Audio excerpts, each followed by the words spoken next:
रोजाना सबसे पहले सीरियल अपडेट देखने के लिए हमारे चैनल को सब्सक्राइब करें।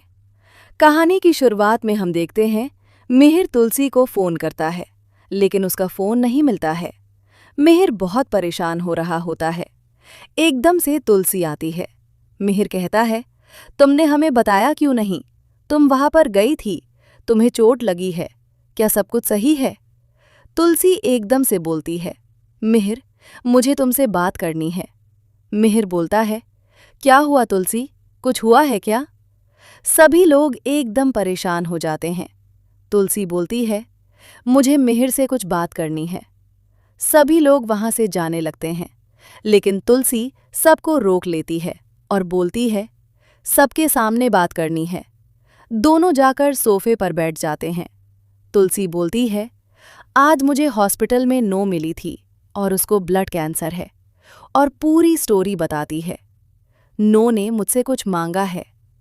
तभी नंदिनी बोलती है, मतलब उसके इतने गट्स हो गए कि वो तुमसे कुछ मांग रही है? अभी भी इतना है उसके अंदर? तभी शोभा बोलती है, क्या मांगा है उसने तुमसे? तुलसी बताती है कि वो मिहिर की सुहागन बनकर मरना चाहती है। ये बात सुनकर मिहिर एकदम शॉक हो जाता है और पूरा परिवार परेशान हो जाता है। मिहिर बोलता है, वो एक नंबर की झूठी है और ये सब नाटक कर रही होगी। तुलसी बोलती है, मैंने सबसे पूछा है, डॉक्टर से भी, तभी पता करके ही मैं यहाँ आई हूँ। गायत्री काकी बोलती है, बोलना तो नहीं चाहिए, लेकिन उसे उसके कर्मों की सजा मिल रही है। ऋतिक बोलता है, माँ, इग्नोर कीजिए, आप सोचिए कि आप उनसे मिली ही नहीं थी। तभी मिहिर बोलता है, चलो छोड़ो इस बात को। एकदम से तुलसी बोलती है, इस बात को छोड़ नहीं सकते हैं, ये कोई छोटी बात नहीं है। मिहिर बोलता है, क्या हुआ मतलब? तुलसी बताती है, 6 साल तुमने उसे घर में नहीं, लेकिन समाज के सामने पत्नी का दर्जा दिया है। पूरे परिवार ने उसे बहू का दर्जा दिया है। मानो या ना मानो, बच्चों ने उसके साथ एक छत के नीचे रहे हैं, किसी भी कंडीशन में रहे हों। चाहे 6 साल तुम उसके साथ रहे हो, तुम्हारा मेरा रिश्ता 44 साल का था। उस 44 साल में हमने पुरखों का नाम हमेशा बनाए रखने के लिए हम दोनों ने कितनी मेहनत की है। और अगर नोना की आखिरी इच्छा पूरी नहीं होती, तो इस परिवार पर कलंक लगेगा और मिहिर वीरानी पर भी कलंक लगेगा, जो मैं बिल्कुल भी बर्दाश्त नहीं करूंगी। मिरर बोलता है, नो की आखिरी इच्छा से हमारे परिवार की इज्जत का क्या लेना देना है? तुलसी बताती है, मर जाएगी वो तुम्हारी चौखट पर तुम्हारा नाम लेते लेते। फिर समाज को क्या जवाब दोगे? जिस मिहिर वीरानी ने उसे 6 साल अपने घर में रखा, उसे समाज में इज्जत नहीं दिला पाया। मिहिर बोलता है, तुम्हें पता नहीं है, क्या पता इस बार भी वो खेल खेल रही हो, और तुम्हें पता है वो क्या मांग रही है?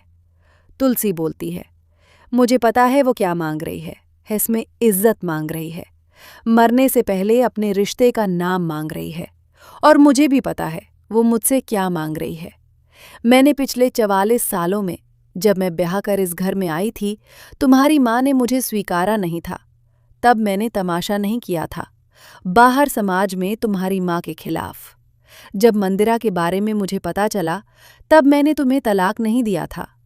मंदिरा से जो तुम्हारा लावारिस बच्चा पैदा हुआ था, उस बच्चे को मैंने लावारिस नहीं छोड़ा, उसे मैंने अपना नाम दिया।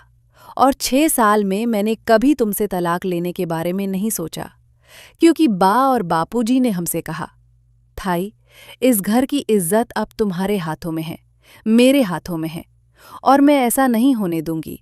मैं इस घर पर कलंक नहीं लगने दूंगी। तुम्हें उसकी आखिरी इच्छा पूरी करनी होगी। मिरर बोलता है, मैं क्यों करूं उसकी आखिरी इच्छा पूरी? मेरी वो जिम्मेदारी नहीं है। मेरी जिम्मेदारी तुम हो, तुम मेरी पत्नी। एकदम से तुलसी बोलती है, पत्नी नहीं हूं मैं तुम्हारी, अब तलाक हो चुका है। 6 साल मैंने कैसे बिताए हैं मैं जानती हूं। तुलसी अपनी पूरी 6 साल की आप बीती बताती है कि किस तरीके से वो दुनिया के सामने अपने आप को मजबूत दिखाती रही और अंदर ही अंदर अपने परिवार के बारे में सोचती रही।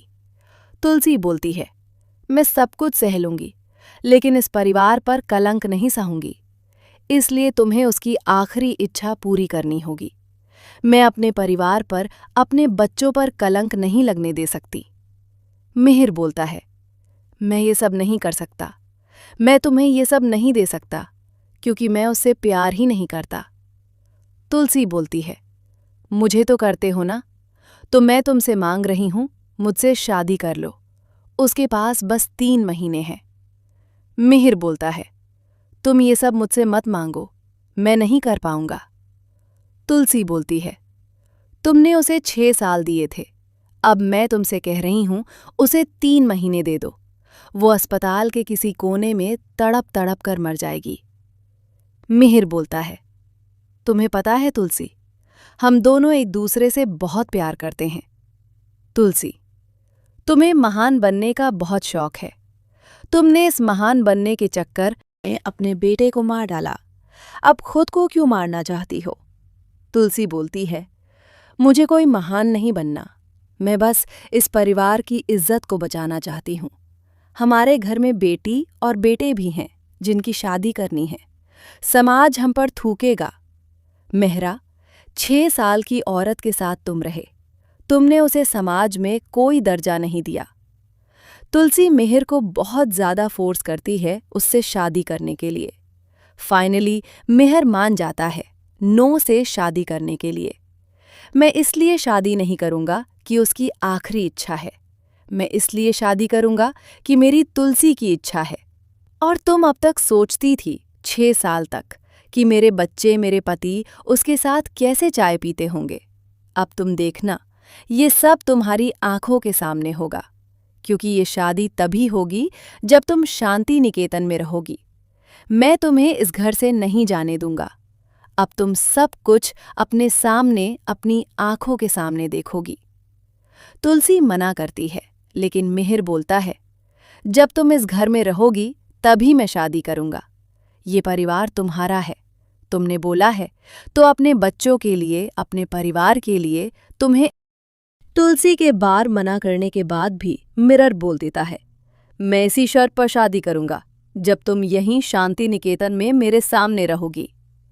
मिहिर ऐसा बोलकर चला जाता है। पूरा परिवार तुलसी को संभालने लगता है। दूसरी तरफ फैक्ट्री में जो लड़ाई झगड़ा हो रहा होता है, वृंदा उसे संभालने की कोशिश करती है। बिकू दादा भी बात करते हैं, आज तक ऐसा कभी नहीं हुआ, हम पर उंगली कभी नहीं उठाई, सारे वर्कर भरोसेमंद हैं। मंगल तभी अंगद की तरफ इशारा करता है और बोलता है, एक वर्कर है जो अभी अभी आया है। अंगद बोलता है, मेरी तरफ देखकर क्यों बात कर रहा है, सीधा सीधा बात कर। मंगल सीधा इल्जाम लगाता है अंगद पर। अंगद बोलता है, मैं सबकी इज्जत करता हूं, इसका मतलब ये नहीं है कि तुम मुझे कुछ भी बोलोगे। वृंदा ऑफिस में विक्रम से सीसीटीवी फुटेज मांगती है। विक्रम बहाना बनाकर बोल देता है वो सर्विसिंग के लिए गई है। तभी वृंदा बोलती है, और भी होगी, सीसीटीवी फुटेज मुझे अभी चाहिए। विक्रम बोलता है, कल तक मैं अरेंज करता हूं। वृंदा बोलती है, तुम्हें सुनाई नहीं दिया मैंने क्या कहा? मुझे आज और अभी चाहिए सीसीटीवी फुटेज। दूसरी तरफ अंगद भी बोलता है, अच्छा है, सीसीटीवी फुटेज मिल जाएगी तो दूध का दूध और पानी का पानी हो जाएगा। बिकू भैया बोलते हैं, सही कह रहे हो, सीसीटीवी फुटेज से साफ हो जाएगा कि किसने ये काम किया। तब तक के लिए कोई इस बारे में बात नहीं करेगा। वृंदा को पता चलता है कि सीसीटीवी फुटेज डिलीट कर दी गई है। ये बात सुनकर वृंदा शॉक हो जाती है और बोलती है, ये सब किसने किया है? विक्रम अपने आप को इनोसेंट प्रूफ करने के लिए इमोशनल ड्रामा करता है, रिजाइन देने की बात करता है। कोई मुझ पर झूठा कलंक लगाए ये मैं बर्दाश्त नहीं करूंगा, अब मैं रिजाइन देकर रहूंगा। तभी वृंदा उसे रोक देती है और बोलती है, मैं यहाँ क्यों आई हूं आपको पता है? मैनेजमेंट और कर्मी के बीच जो भी लड़ाई है उसे सॉल्व करने आई हूं, और इस कंपनी को इतना ज्यादा लॉस भी हो रहा है, आपको तो मेरी हेल्प करनी चाहिए इस प्रॉब्लम को सॉल्व करने में। तभी विक्रम बोलता है, मैं आपकी पूरी हेल्प करूंगा और पता करूंगा कि वर्कर में से कौन है जो ऐसा काम कर रहा है हमारी फैक्ट्री में। दूसरी तरफ अंगद रात को वृंदा से मिलने के लिए आता है। वॉचमैन अंगद को देख लेता है। जैसे ही अंगद और वृंदा आपस में बात करते हैं, अंगद बताता है कि वर्कर सोच रहे हैं कि मैनेजमेंट हम पर झूठा इल्जाम लगा रही है। वहीं वृंदा सोचती है कि वर्कर में से कोई है जो फैक्ट्री में नुकसान कर रहा है। दोनों बातें करते रहते हैं। तभी गेट पर वॉचमैन आता है और कहता है, यहाँ पर कोई आया है। वॉचमैन चारों तरफ ढूंढने लगता है उस आदमी को, लेकिन उसे कोई नहीं मिलता। उसे एक हरी चादर दिखाई देती है जिसे ओढ़कर अंगद वृंदा के पास आया था। तभी वो कहता है, देखो, मैंने ये चादर इसी को ओढ़कर आया था कोई। वृंदा बोलती है, ये मैंने ही ओढ़ी थी, क्योंकि खिड़की के पास मेरा फोन गिर गया था और मैं उसे लेने के लिए बाहर गई थी।